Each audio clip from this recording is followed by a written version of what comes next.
Hello, I'm Nick Fannin, for the Head of Enterprise at Edinburgh Napier University, and today I am joined by Dr. Jamie Graves, who was the founder and CEO of a company called ZoneFox, up until they were acquired by Fortinet, a NASDAQ-listed California-based cybersecurity multinational. Jamie did his PhD at Edinburgh Napier um, some years ago, and is going to tell us the story of how he got into business, how he grew ZoneFox to the point where they were able to realize the value. Thanks for joining us today, Jamie. Can you tell us a little bit about how you got started? Yeah, absolutely. Thanks for having me, Nick. Hi everyone. I'm Jamie. So ZoneFox story started in about 2005 when I started doing my PhD with Professor Bill Buchanan at the university, and I didn't really have a plan after my undergraduate degree. And he said, "Would you like to do a PhD?" And I said, "Okay, sounds like fun." And the premise of it all was to try and understand the best form of evidence to help prove or disprove someone's what someone did on a computer. Because at that time, people were being sacked and various things were happening to them for things that they were being accused of. And we felt that the forms of evidence, so log files and network traffic, just weren't good enough quality to make those kinds of accusations. So it was my job to go out and research a form of evidence that would stand up in court, but would also be privacy preserving as well. So that's what I did for my research degree. And about 2008, we decided.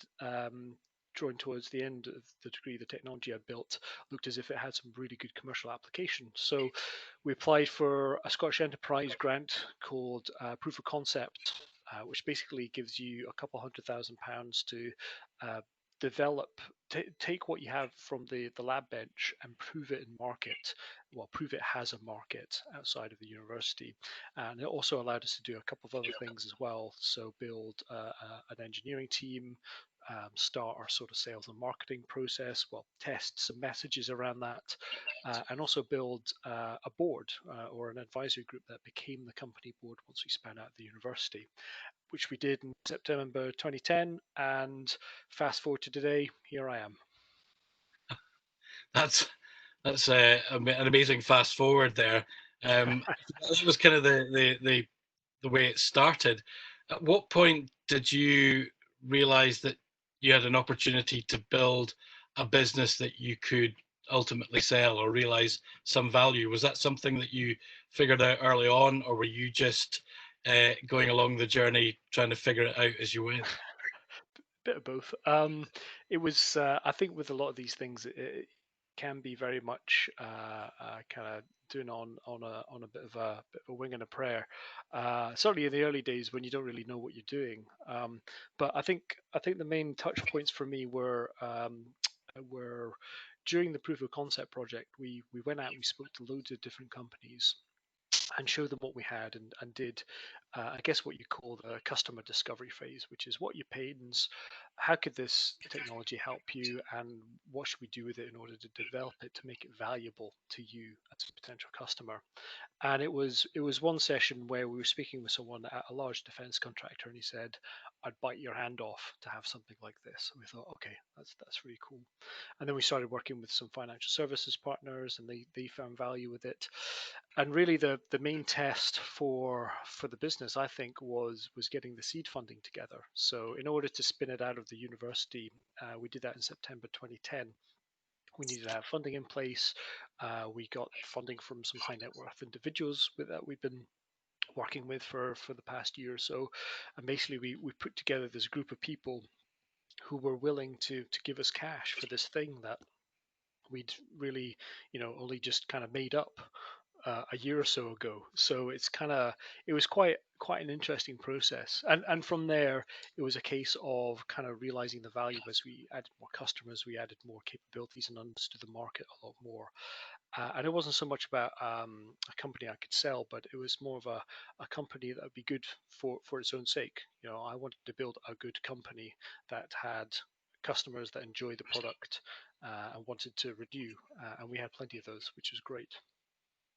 Amazing. And you tell me a little bit about the experience of going through those early seed funding negotiations, where you had investors investing. How did that? How did you know what you were doing, or did you figure that out in the process? How did it feel? We had some good advice. We had a good advice from people who'd already done it. So one of the top tips I have is get yourself a mentor, someone who's been there, got the t-shirt and the scars on their back. So there's an individual for me called Gordon Stewart, who then later ran Informatics Ventures at School of Informatics. Really good guy, and been there, had done it all, had a high tech business, and him along with our legal team as well. Basically, we crafted something that reflected what we wanted to do with the business, but was also sensible for follow-on or future investment rounds, because we were cognizant of the fact that as a seed round, we couldn't have ridiculous heads of terms or anything in it that would put off future investors. So I think we struck a pretty good balance there. And of course, a key stakeholder was the university as well. So part of that negotiation was to spin the company out of the university. So what were the things that they needed to see, the things that they could compromise on. So really interesting part of the negotiation there. Okay. Um, and so you spun out and you started to grow the company. Um, so you were presumably moving away from the tech side of things. You were learning on the job all about building a team, and growing your customers. How did you go about or set about doing that? Was that something again you were comfortable with, or were you learning on the job? Yeah, very much learning on the job, very much being thrown in at the deep end. So for me, it was kind of an extension of gathering feedback about software and things that I developed. So, for example, I was still involved in some of the engineering work in the early days, which has thankfully quickly been replaced by proper software developer code. None of my stuff's still in there, so rest easy, customers. Um, so it was kind of one of these processes, which is it felt normal to speak to people about how they felt about the software, and then as an extension, it felt not easy to talk to them about money and buying it, but once again, we work with people who could help us develop those skills and help me certainly develop the confidence to actually ask for a purchase order, for example. And building teams, yeah, I made loads of mistakes, as you do as you go along, but part of this is learning from your mistakes and hopefully trying not to repeat them again. You used there was an interesting word you used there, confidence, to do Mm. that. That was about, um, not just sort of understanding what you're supposed to do, but actually being able to do it yourself. Was that the kind of was that a major thing for you? Yeah, yeah. There's a huge difference between and showing someone something and saying and asking them questions about how it could be valuable versus saying, do you want to buy the thing and effectively invest in the company as a customer? And that was a big a big hurdle to get over. Until that point, I'd never done it. I mean, I'd had sales jobs in the past, but it was things like selling, going door to door, selling restaurant cards, and all that kind of stuff, or selling burgers to people, but not something that was my idea. And I think sometimes you do feel you've got it's this weird contention between feeling confident about what you have because it seems pretty cool versus feeling pretty worried about what it is that can bring value to the customer. So it's a weird kind of tension between those two feelings. But it's interesting that you'd done some sort of sales jobs beforehand. Do you think even that helped you? Yeah, yeah. I think I'm a natural show off as well. Helps me get in front of people to ask to I don't care about presentations or anything like that. And really when you're selling, you're kind of presenting yourself and everything as well. So yeah, being naturally big-headed helps, I think. That's great. That's great. And so you were building something, of value, into, or certainly something that technically had value that was recognized by customers. You were starting to go out and build your customer base, but you were also having to hand over. some responsibility for the building of the product and so on to other people as the company grew. Mm. How did you sort of manage your team? How did you recruit? How did you feel about looking after people as the company started to grow? Yeah, yeah, that's always an interesting one. You know, having worked in teams before, it was kind of, once again, it was one of these sort of natural things. I always really liked being the person in charge on group projects and just being the person who kind of pulled everything together. So once again, it's probably because I'm a show off. I really wanted to have that kind of a say in things because ultimately I like building things. I like building technology. I like building teams. I like seeing things happen and for them to grow and kind of winding Mm. them up and seeing them shoot off. And so when it came to building the team itself, I did a few stumbles. I think um, hiring good quality people is really difficult, or hiring people with potential and helping them grow is really difficult to do as well. But I think some of our early hires, they stayed with us. They're with us right now, working on the product as is. So we clearly did something right. But I think it's a natural process to go through. Don't if you're building a team and things don't work out, don't feel bad about it. It's another learning point. It's another data point on how you should maybe change your hiring practices or your attitude in the future. And you just got to learn as you go along. You will make mistakes. There's no proven guide to making it happen. And the same goes for things like company culture as well, which is a direct result of that as well. Mistakes will happen, but communication is key for a lot of that. That's interesting. I mean, uh, did you have to? Did you find yourself in difficult situations where you had to get rid of people or Yeah, have those difficult yeah, conversations? yeah, That and must have and been. it's never pleasant. It's never nice. But the thing that comforted me was it was for the rest of the team. It was one individual maybe didn't fit correctly, or maybe wasn't getting on with other team members, or reason for it. And I always thought about what we were building for everyone else in the company. So there were always more people that would have been affected than this one person, which I guess is a way of looking at it. But it's never pleasant. I never enjoy that part of the job. Yeah. Yeah. And you're also quite interesting there when you talked about liking to be the leader. Hmm. So, how did you handle relationships where you were taking advice? How did that feel when you've got, inevitably people that are, more experienced or smarter than you that are telling Hmm. you how to do things? Were you able to assimilate that advice, or did you find that a struggle? Yeah, yeah. Well, I hope it did. So I can easily say yeah now.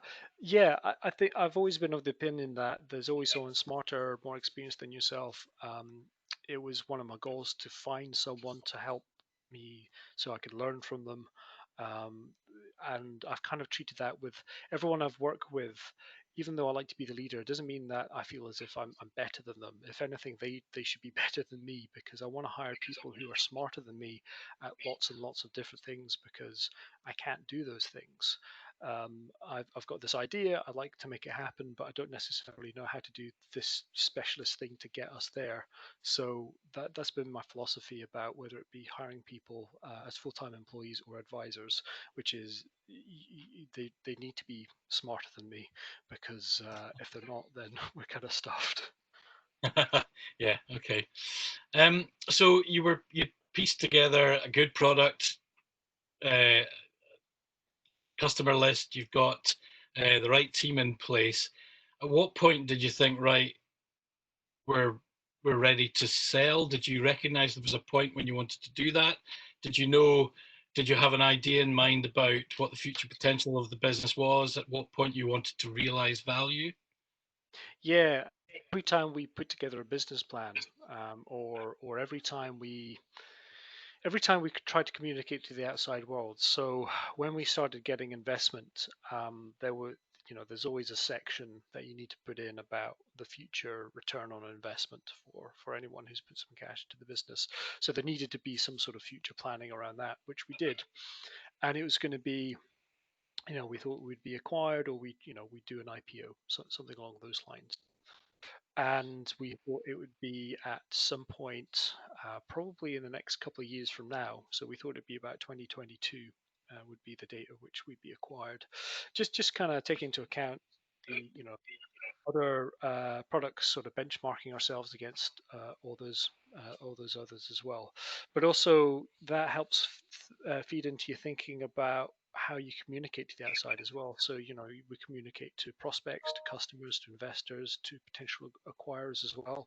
So when we're building out those functions within the organization, we need to make sure we've got all those touch points sort of sorted out.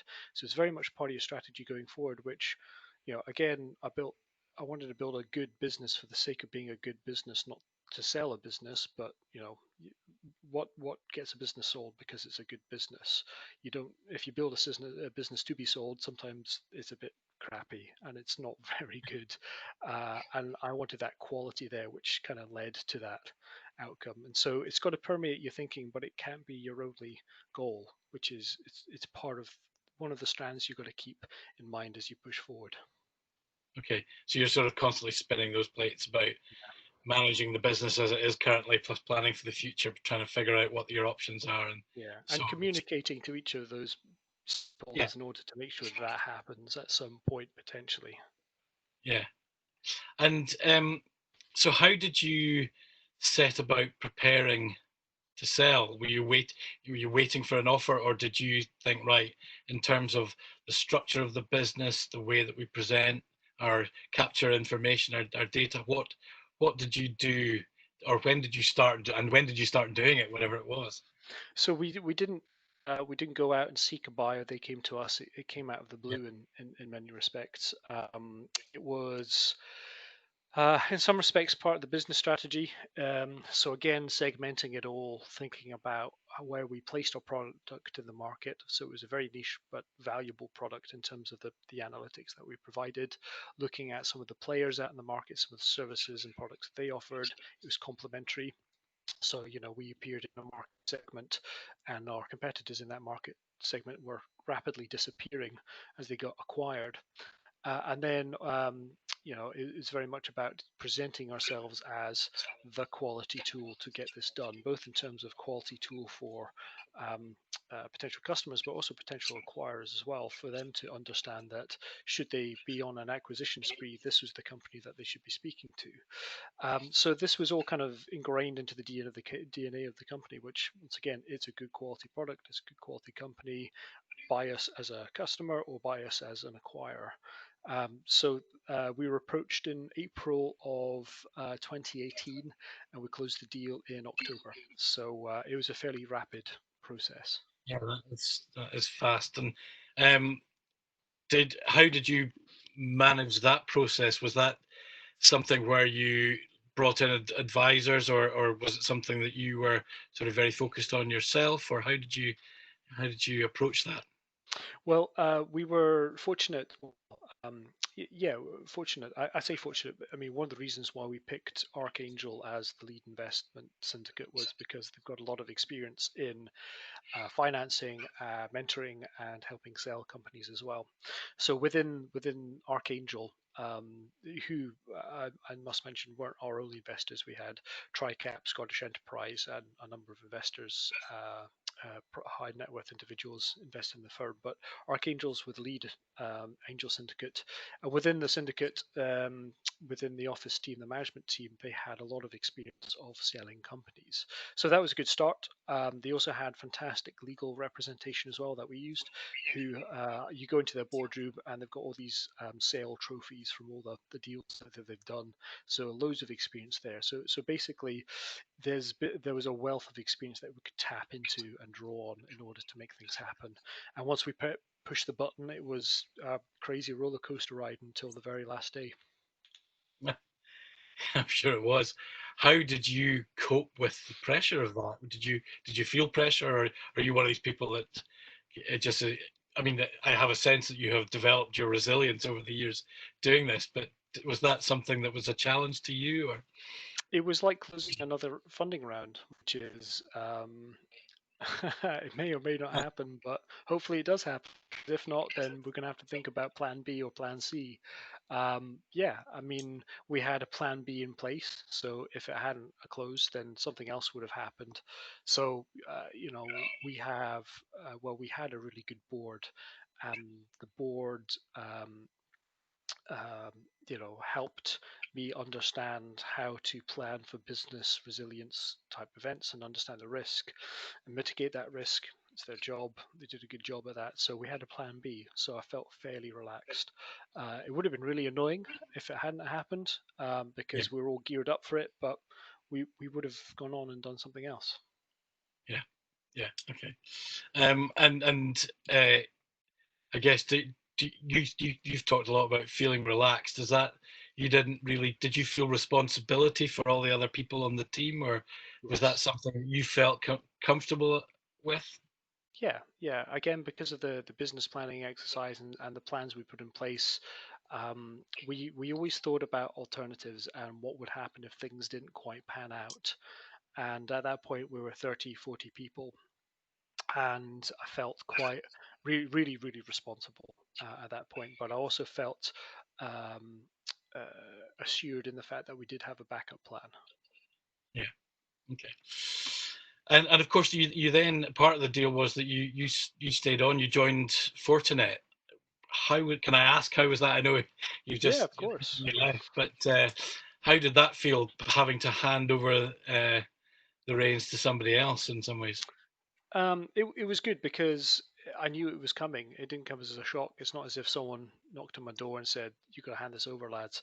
I was involved in the integration process. I was involved in helping train the internal team on how to sell and market the product. I visited customers. I was also involved in other projects that they had as well. So artificial intelligence is key to what Fortinet do. So there's plenty of really big, interesting things for me to get my teeth into. Yeah. Okay. So that experience was a relatively positive one and Yeah. allowed you to actually continue to grow and learn as well. But you've left Fortinet now, looking on to other projects, and I guess that was part of the plan as well. Was that getting rid of something was allowing you to move on to the next phase of whatever you want to do. Is Yeah. that is that how you're approaching it? Yeah. I've been doing some mentoring.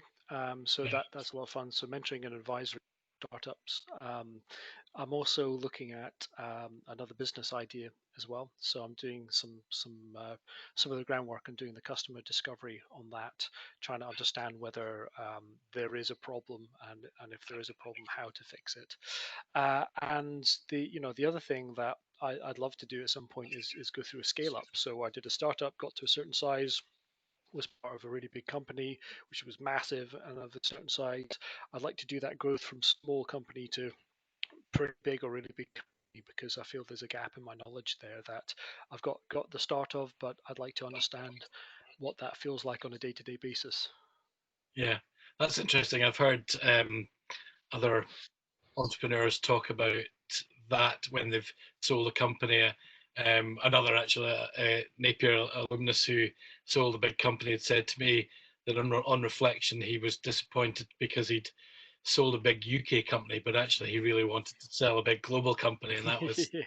next. And of course, he's off again trying to do that. But yeah, it's good to see that there's an ambition and that you're ready for the next phase.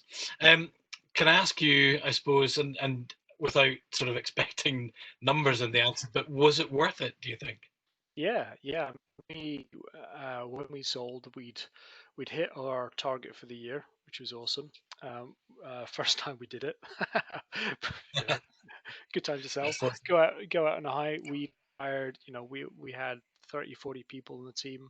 We had about 40 customers. We were protecting tens, if not hundreds of thousands of users around the world. hmm, And we were, bringing money and experience into the Scottish economy. So yeah, I think so. all of that felt pretty good, I'm sure. Um, and okay, so I appreciate that. I've got so one other thing to ask you, which is really, Hmm. have you got some top tips for our aspiring entrepreneurs in the university incubators? I wonder if you could perhaps give me 3 tips that you might pass on. Yeah, yeah. So one is definitely getting yourself a mentor, so someone who's been there. You can swap ideas around with, ask. There's no such thing as stupid questions. You may feel as if they are, but ask these questions. The other is, look after yourself. It's really stressful. Even though I said I was quite relaxed, there are times when I wasn't relaxed at all in any way, shape, or form. I lost my hair before I did the business, so that's good. I got that out of the way and over with. And the third tip is, be kind on yourself. You're going to make loads of mistakes, and about 80 or 90% of what you do is going to fail. But that's fine because you need to learn from that and just carry on. That's very sound advice, and something that everybody should take on board, I think. So thanks very much, Jamie. That's been really interesting to hear that story. Thank you for sharing it with us, and good luck with whatever comes next. Thank you, Nick, today.